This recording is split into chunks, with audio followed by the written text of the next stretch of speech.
თანაბრად შეიძლება ყველა იყოს მართალი, ვთქვათ, აი მუსულმანი, ბუდისტი, მერე იქ 1000 ისენია დენომინაციები ქრისტიანობაში და ვთქვათ, იგივე აი პროტესტანტიზმი, კათოლიციზმი და მართლმადიდებლობა.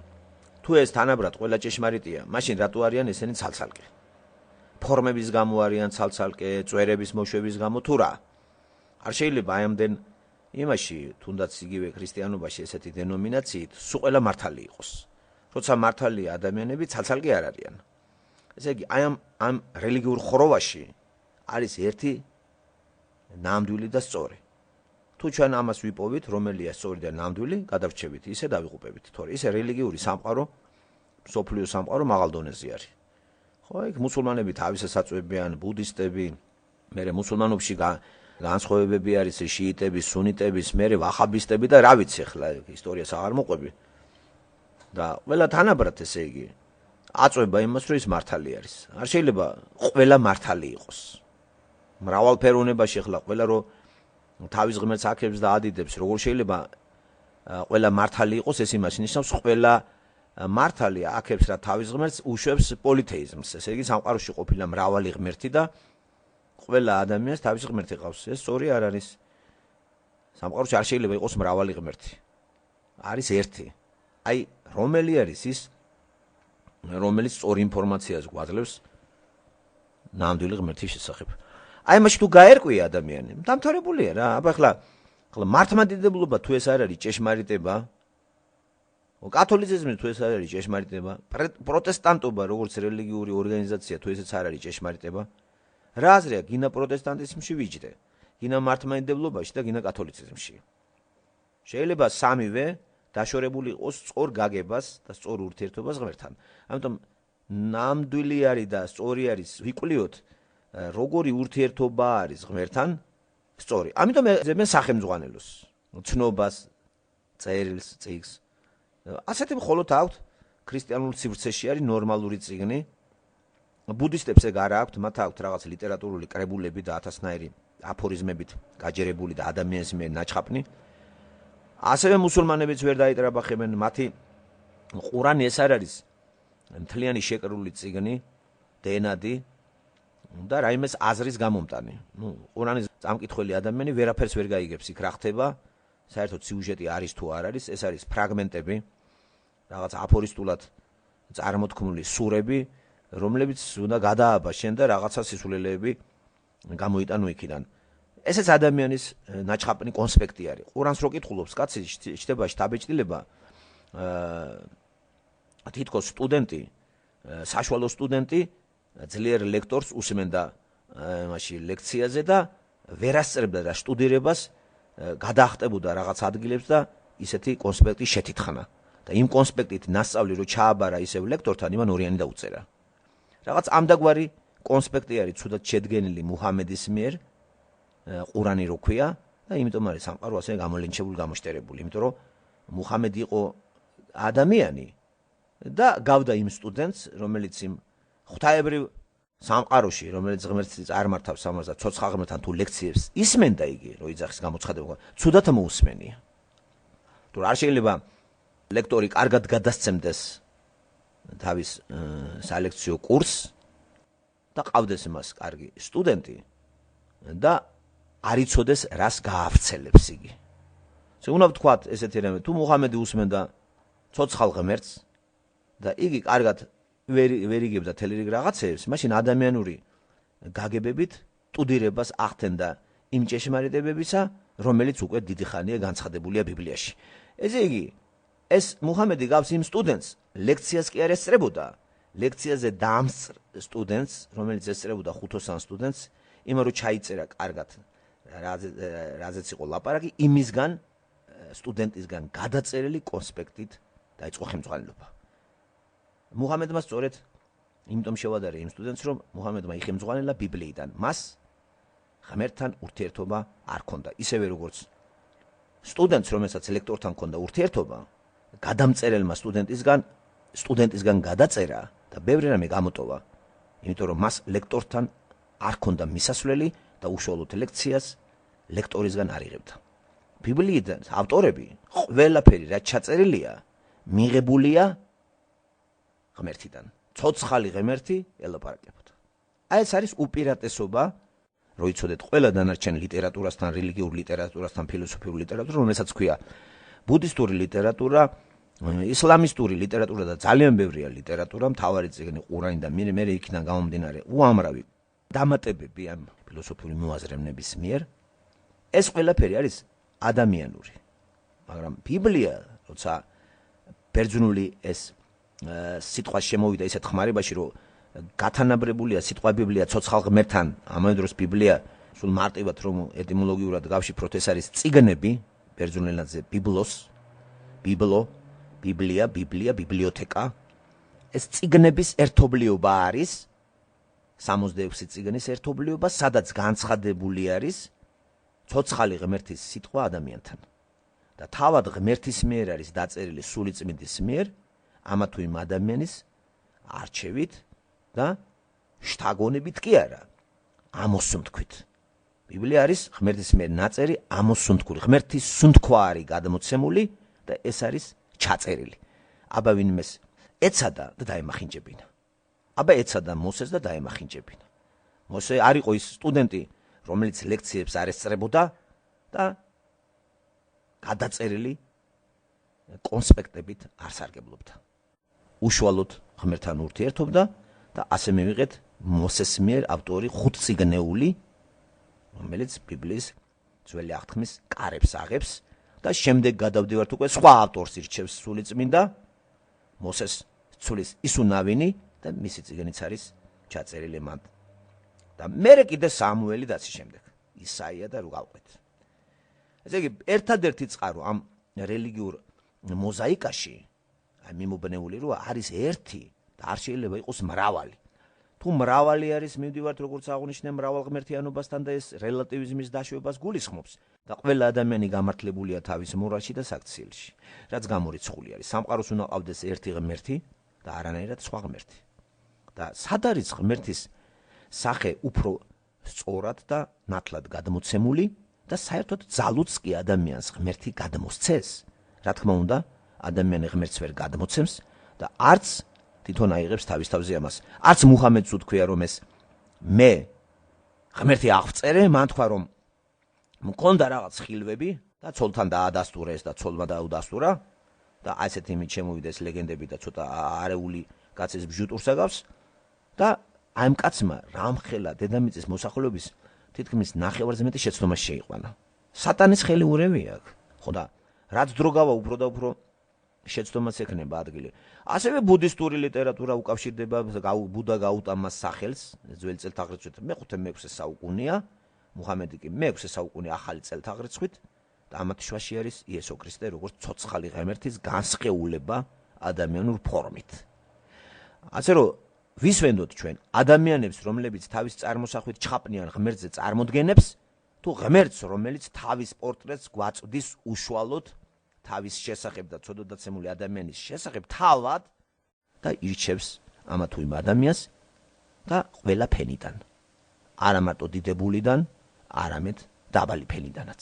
დაბალი ფენის წარმოადგენელი არის ძალიან ბევრი, მაგალითად მწყემსია ამოსი.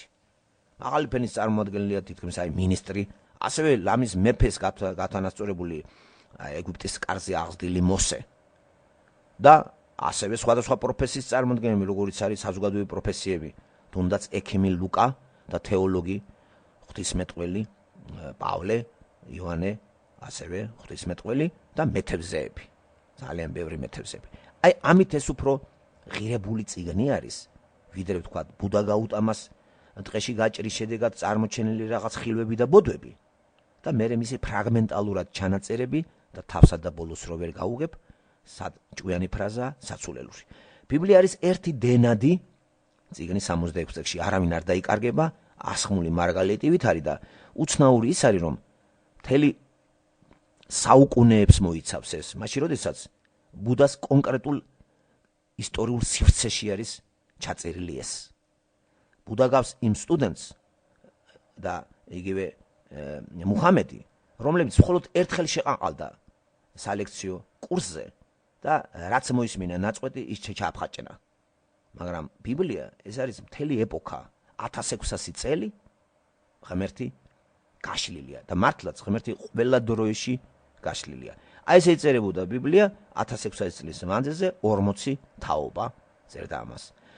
ყველანაირი პარამეტრებით შეიძლება მიმჯილო დავამტკიცოთ, რომ ბიბლია ეს არის ღმერთის წერილი ჩვენს მიმართ და სხვა დანარჩენი რელიგიური წიგნები ადამიანის მიერ არის დაწერილი, რომლებსაც წყურიათ ღმერთის ძებნა და ამაოდ ვერ ეძებენ და გაქანება მიეცარა ფანტაზიებს, ჩაგვიწერეს ის, რაც დღეს სახეზია და ძალიან ბევრმა ამით რელიგიური ორგანიზაციების შექმნა აიყვანა სახელმწიფო დონეზე და ტვინის გამორეცხვა დაიწყო მასობრივად.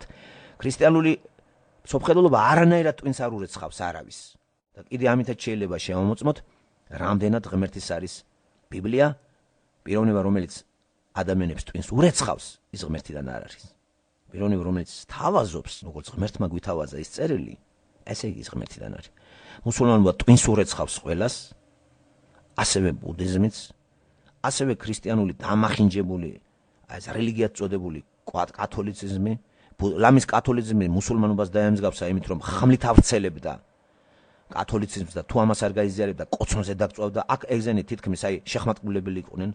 მართლმადიდებლობა გარკვეულ საუკუნეების მანძილზე ქართული მართლმადიდებლობა მთლიანად, ესე იგი, თუ ისეთ დონეზე არ იყო რეპრესირებული საქართველოს სივრცეში მორწმუნეები როგორც კათოლიკურ სივრცეში, არანაკლებად ისინი ჯვარზე გადასცემდნენ, შეაჩვენებდნენ, ხატზე გადაცემით ემუქრებოდნენ მორწმუნეებს და შიშიშქვეს ამყოფებდნენ. აი ესენიც ადვილად მიხვდებით, რომ ამის უკან სატანა დგას, მაგრამ ცოცხალი ღმერთი არავის არ აშინებს პირიქით. იგი ტოვებს ადამიანს თავის უფლებებში და სთავაზობს სინათლეს და სინათლე ადამიანმა თვითონ უნდა მიიღოს და არა ძალით მოვახვიოთ. ამიტომ არის ერთი ჭეშმარიტება და ამის გაცნობა არის საჭირო. ამიტომ როცა მართლმადიდებლობას აქვს პრეტენზია იმისა, რომ მე ჭეშმარიტი ვარო, ამ ჭეშმარიტებას ის საიდან იღებს? როგორ შეიძლება ერთი წიგნში იყოს სხვადასხვა ჭეშმარიტება? თანაბრად ვთქვათ, კათოლიციზმისთვის ჭეშმარიტება, თანაბრად მართლმადიდებლებისთვისაც არის იქიდან ჭეშმარიტი რაღაცა და ასე მუსულმანებმაც აიღეს იქიდან რაღაცა, იმიტომ რომ გადამოწერილია მუსულმანები, ძველი და აღთქმის მთელი პერსონაჟები მუსულმანებმაც გადამოწერა ყურანში. ესე იგი, ამ ნამდვილი წიგნიდან ყველა მისარგებლა და თავის მამაძაღლური ახორცული გრძნობებისათვის წუთის სოფელში რომ კარგად ეთალად და ეჭამათ წუთის სოფლის ეს მოცემულობა სიამენი, რა თქმა უნდა დაიწყეს ღმერთის პორტრეტის დამახინჯება. აი აქ თუ ვერ გაერკვიეთ, მოტყუდებით, ამიტომ არის ერთი ჭეშმარიტება და ეგ უნდა იკულიოს კაცმა და საბედნიეროდ ეს ჭეშმარიტება განცხადებულია ღმერთის მიერ და მოთავსებულია წიგნში, რომელსაც ვერავის ვერ გაუბედია ფურცლის ამოხევა. ვერც მუსულმანმა გაბედა, ვერც კათოლიკემ გაბედა რაღაც წიგნის ამოხევა რაღაც და თავის სასარგებლო. უბრალოდ იქიდან გადამოწერა და თავისებურად გადაამღერა. მაგრამ ის ორიგინალი დევს. ამიტომ როგორც მზეს ვერავინ შეურაცხყოფას ვერ მიაყენებს, ასე ბიბლიის ჭეშმარიტებას ვერავინ შეურაცხყოფას მიაყენებს, თუ რაღაც ცდილობდნენ. მაგრამ გადაწერა, დამახინჯება ისევე შეიძლება, როგორც მზის შუქის დაბნელება შეიძლება მუქი ფანჯრებით და ამით მზეს არაფერი არ დააკლდება. დააკლდება იმას, ვინც მუქი ფანჯრების ქვეშ იქნება დიდხანს და მზის სინათლეს არ იგებებს. ბიბლია არის სწორედ ის მზე, რომელთანაც უნდა მივიდეთ, თუ ძალიან ახლოს მივალთ, ცოდვის გამო დავიწვევით და თუ ძალიან დავშორდებით, ცოდვის გამო დავიღუპებით. ბიბლია სწორედ ის მზეა, როდესაც ჩვენ დავიწყებთ საშუალო იმიდან და თუ გავწმინდავდებით და გასუფთავდებით, სინათლესთან რაც უფრო დავახლოვდებით, უფრო და უფრო გავსხივოსნდებით. თუ ამას არ წაიგითხავთ თქვენ, კარგად, ბიბლიაში, რა გამოვა? იჭექით და იარეთ ამ მღვდლებთან, ხატებთან. ეს არის ჩათვლა. მართლმადიდებლობა გავს იმ გაცვეთილ უნივერსიტეტს, რომელშიც მობეზრებული პროფესორები ხელფასის გულისთვის დადიან და მოვალეობა მოსახდელად მოყაყალე სტუდენტები მიყაყალდებიან და ერთი სულიად ზარი როდის დაირეკება გამოიქცნენ. ჩასათვლელად მიდიან, მხოლოდ ერთი სულიად დამთავრდეს კურსი და მერე სოფლის სიამეს მიეცნენ და საერთოდ ეს დიპლომი გამოყენებული იქნას არა პროფესიის დანიშნულებით, არამედ ოღონდაც დიპლომი კონდეს და თუნდაც სხვა რამეში იმუშაო. ბიბლია ასეთი არ არის. ბიბლია არის ცოცხალ ღმერთთან ურთიერთობა და ამ წიგნებში ღმერთი გელაპარაკებად სხვა გზა არ არის. მარტო მაგ გზით გელაპარაკებად ღმერთი, თუ ამაში ჩაებმევით, თქვენ ხართ ყველაზე ბედნიერი ადამიანი. ასე რომ ჭეშმარიტება ერთია და არავინ არ დამიწყოს, რომ მართლმადიდებელიც მართალია, კათოლიკეც მართალია, პროტესტანტიც მართალია. არა. ვინ არის უფრო დაახლოებული ამ სამი პიროვნებისგან, იმიტომ რომ სამივე ხელმძღვანელობს ბიბლიით, ხომ? საერთოდ ბიბლიის იგნორაციას აქვს ადგილი მართლმადიდებლების მიერ. კათოლიკები უფრო ხმარობენ ლათინური ენაზე მიდის მესა კათოლიკურ სივრცეში და არანაირად ნაციონალურში ისევ. რეფორმატორების ის მათ არ გაიზიარეს, არ მიიღეს რეფორმატორებმა ბიბლია ნაციონალურ ენაზე თარგმნეს და ყველას თავის ენაზე მიუტანეს. მართლაც ღმერთი ყველასთან თავის ენაზე საუბრობს. რეფორმატორები აქ უფრო სწორნი არიან ამ საქმესთან მიმართებაში. კათოლიციზმი ისევ დარჩა იმ ძველ იმაში, ლათინურად მიყავს მესა, მართლმადიდებლებს მიყავთ ძველ ქართულში, ფაქტურად ეს იგივეა რაც ლათინური, იმიტომ რომ თუ არ გესმის ძველი ქართული, იბურტყუნე რამდენიც გინდა. თავის ენაზე ქართველს ბიბლია არ ესმის. ასევე არის რუსული, მასაც ძველ სლავურად ბევრს არაფერი საერთოდ არ ესმის, შეყანყალდება მორწმუნე იქა და რას ბჟუტურობს კაცი გაგებაში არ არის და ქადაგებას დაარქმევენ ბოდვებს, აი იმ ბოდვებს რომელიც ყოველ კვირას ბოდავს მიხწნილება მინძგარი კაცი რომელსაც ცალფეხი სამარეში აქვს, ხელება აკანკალებული, ფეხა აკანკალებული და საერთოდ ტვინა აკანკალებულს გამოაგორებენ და ორ აბზაცს დაუჩხაპნიან, მეტის კითხვა არ შეუძლია მოკვდება ალბათ და ყოველთვის 5 წუთიანი ბოდვებით ადამიანები შტერდებიან და ამას ქადაგებას ეძახიან. არაფერი ღმერთის შესახებ. ასე რომ ძალიან ადვილია გავარკვიოთ, რომელია სწორი. აი მითხარით, აი ამდენი შესავლის მერე თქვენ გაგიჩნდებათ ეჭვი, რომელია სწორი, მაშინ პრობლემა თქვენშია. რომელია სწორი და არის ღმერთის არხი დატოვილი ბიბლის მეშვეობით და შეუძლია ყველა ადამიანს თავის ენაზე მჭიდრო კავშირი დაამყაროს მასთან, დაიხმარიოს გამოცდილება წარსული ადამიანისა ბიბლიის შესწავლის საქმეში და არა რიტუალებში. რამდენჯერ უნდა დავემხო მუხლებზე, რომელ ხატთან არის უფრო დღეს მისვლა სწორი, რომელი დღესასწაული არის დღეს, რომელიც უნდა აღნიშნო, რამხელა სანთელი უნდა ავანთო, ან მკვდარს რა გაუკეთო, ასე შემდეგ და ასე შემდეგ. ეს ჩვენ დაგვუყავს. ამიტომ გავარკვიოთ, რომელია სწორი. კათოლიციზმი, რა თქმა უნდა, ცოტა დაშორებულია ღმერთს, მართლმადიდებელი უფრო დაშორებულია ღმერთს, სარგებლობენ კი ღმერთით, მოიწყეს ცხოვრება, გამდიდრდა კათოლიკური ორგანიზაცია, ძალაუფლება ჩაიგდო ხელში. შუა საუკუნეებში რასაც უნდა იმას აკეთებდა, მეფეებსაც ეგ ენიშნავდა. მართლმადიდებლობა საერთოდ მუდმივად თანამშრომლობდა სახელმწიფო ძალაუფლებაში, ინაწილებდნენ ძალაუფლებას მართლმადიდებელ სივრცეში, ქართულ და რუსულ სივრცეში, მართლმადიდებლები და სეკულარები და ოდითგანვე წუთის სოფლის სამსახურში იყვნენ. ეს იყო ორი ძალაუფლება ხალხში. ჯოგი გაიყვეს. და იმის დამიხედვით, თუ მტრობა ჩამოვარდებოდა ამ ორ ბანაკში სეკულარებთან და კლერიკალებთან, ჯოგის რაოდენობაც ზოგს უმცირდებოდა, ზოგს ემატებოდა.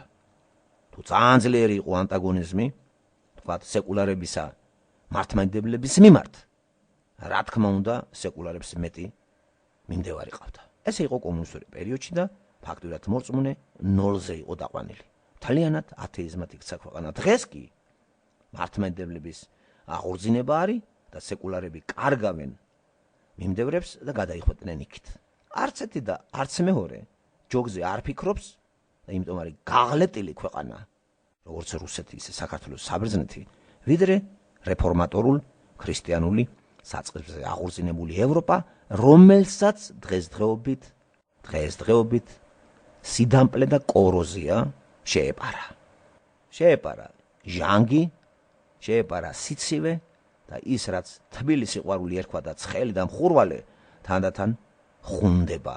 ევროპა სწორედ გახუნებული ქრისტიანობას წარმოადგენს და საქართველოს და საბერძნეთი და რუსეთის ქრისტიანობა კი არ არის. ეს თავიდან ბოლომდე ოდითგანვე წარმართულ სახელმწიფოებად იყო და მუდმივი ორომტრიალი იყო ამ ქვეყანაში. ქართველები სულ აწიოკებული იყვნენ, რუსებთან სულ აჯანყებები იყო, მაშინ როდესაც ევროპამ რო დაალაგა ყველაფერი რომაული იმპერიის დაშლის შემდეგ, აშენება დაიწყო და მეცნიერებაც აღორძინდა. ხელოვნებაც, ლიტერატურაც და რომელი დარგი არქიტექტურაც. არქიტექტურის აღორძინებამ და ესეთ ძლიერმა, ესეთი შესწავლამ ამისი განაშენიანება გამოიწვია ქალაქ დაგეგმარებისა და ულამაზესი ქალაქებია ჩვენ წინ ევროპაში. ამას აკეთებს ადამიანი, რომლის შეგანებაში და ცნობიერებაში ცოცხალი ღმერთია გაბატონებული და არა რელიგიური კერპი. ეს რაც შეეხება ჩემო კარგებო, აი ამ შესავალს.